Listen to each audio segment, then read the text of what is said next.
Il est une des révélations de la vie politique sénégalaise de ces 4 dernières années. Ousmane Sonko fait figure de nouveau venu dans le paysage politique du Sénégal, député à l'Assemblée nationale. Président de parti, il fascine ses compatriotes sans être jamais passé par un cabinet gouvernemental.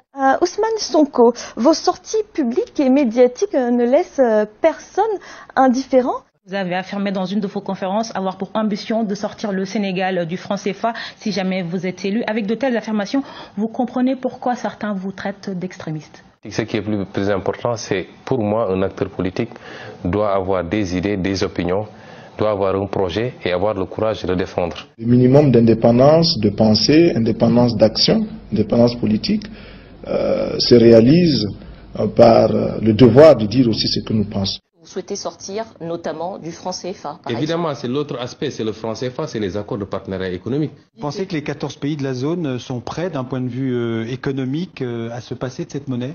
Alors d'abord, il faut avoir un courage politique que tous les présidents visiblement n'ont pas. Parce qu'on sait très bien qu'en privé, ils sont très critiques vis-à-vis de cette monnaie, mais publiquement, ils ne peuvent pas le dire. Nous ne pouvons pas être dans un espace où nous ne pouvons pas avoir développé de politique monétaire pour la simple raison qu'on nous considère comme étant irresponsables et immatures pour gérer une monnaie. On nous a imposé une monnaie de domination, une monnaie taillée sur mesure pour que l'investisseur français particulièrement n'ait pas à subir les risques de change.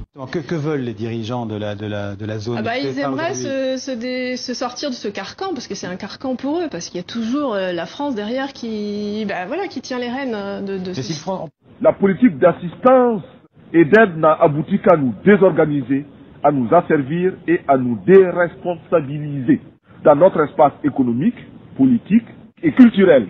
Il faut que la France comprenne que ça ne peut pas continuer comme cela. La France ne comprend pas l'Afrique et il est grand temps qu'elle la comprenne. Nous refusions d'être des larbins, des instruments de la France. Nous voulions être des gens indépendants, mais mettant ensemble ce que nous avions vraiment de commun avec la France. Il y a cette communauté de langue, quelque chose de formidable. Il ne faut pas que les gens pensent que c'est de l'antifrancisme. Je n'ai rien contre la France. Je défends les intérêts de mon pays comme la France défend ses intérêts. Nous n'étions pas des anti-français, des amis de la France, mais pas des valets de la France. Nous refusions d'être des valets de la France. Et si la France l'a compris, tant mieux. C'était ça, nous, notre conception. Des liens avec la France, des rapports franco-africains. Ils peuvent encore avoir, excusez-moi du terme, des marionnettes qui nous servent de président. On est devenus des vassaux. Les chefs d'État ont accepté ensuite, sous l'influence de gens comme Foccart. C'est un combat pour l'Afrique, pour la libération de l'Afrique. Mais ces présidents ne voudront pas parce que ça veut dire qu'on éjecte la France carrément du système pour que nous prenions véritablement notre indépendance en tant qu'Afrique, en tant que sous-région.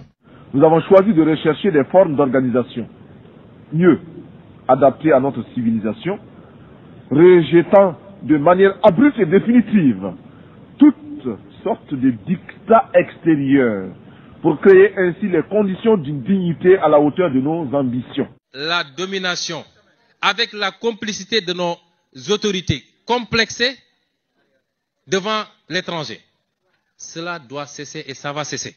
Il nous faut travailler à décoloniser les mentalités. On compte sur votre aliénation, sur le conditionnement, les réflexes de subordination et sur tant de facteurs de ce genre.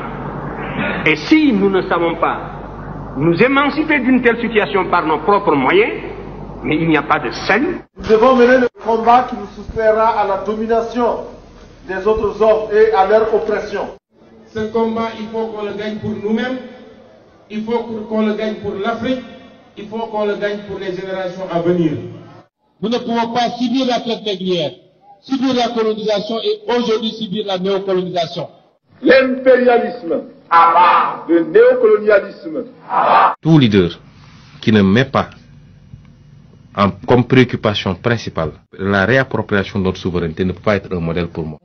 Une vidéo a été publiée sur des sites de presse sénégalais. Elle vous montre, micro à la main, dire ceux qui ont dirigé le Sénégal depuis le début mériteraient d'être fusillés.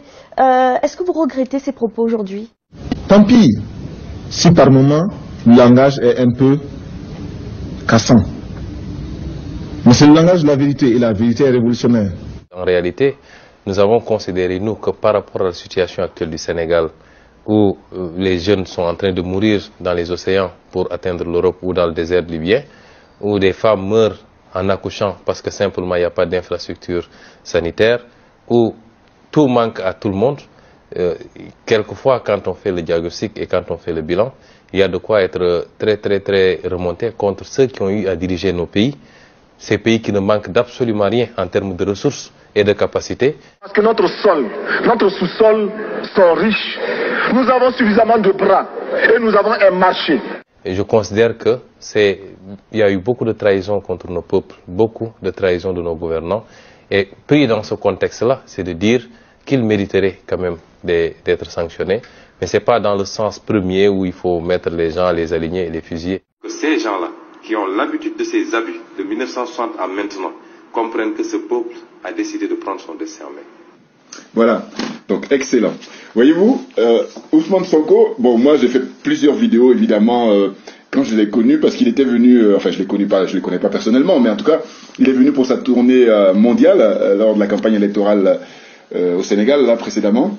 Et donc il était passé par Paris, et j'ai fait des vidéos même pour le soutenir, hein, parce que j'étais bluffé, j'étais épaté par son charisme. Et puis, comme on dit souvent, qui se ressemble s'assemble. Vraiment, je suis tombé sous le charme de ce monsieur. Ousmane Sonko, qui est un jeune de 44 ans, qui maintenant, n'est-ce pas, est devenu une bête noire pour le président Macky Sall. Comme je l'ai dit à un Sénégalais la fois passée, Macky Sall a sali le Sénégal et Ousmane Sonko viendra le nettoyer. Ancien inspecteur des finances et des domaines, mais vraiment très brillant. Je soutiens fortement en fait les idées qu'il avance, mais aussi effectivement la dynamique qu'il est en train de créer au niveau de la jeunesse sénégalaise. Hein. Au-delà de Montréal, j'ai pu constater quand même qu'il y a une forte dynamique à la fois au Sénégal, mais aussi à travers effectivement en fait, l'Occident, que ce soit aux États-Unis, en France, de manière générale en Europe. Et je pense que Sonko constitue vraiment une rupture avec l'établissement effectivement sénégalais. Je suis là pour soutenir le président Ousmane Sonko parce que je pense qu'il incarne l'idée qu'on a de la rupture, l'idée qu'on a d'un dirigeant. On attend de lui toute la rupture qu'on attend de nos dirigeants africains.